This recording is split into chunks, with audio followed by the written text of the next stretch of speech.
yordam bermasanglar qizimni yo'qotib qo'yaman. Assalomu alaykum. Sizlarga murojaat qilmoqchi edik. Men Usmonova Zuhra, qizim Usmonova Umida. 4,5 yoshda qizim saraton kasal bo'ldi. Qon saratoni.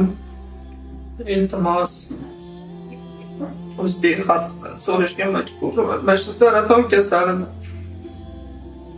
doktorlar eshitmadi, transplantatsiya qilish kerak, beli ko'chirish amaliyotini qilish kerak.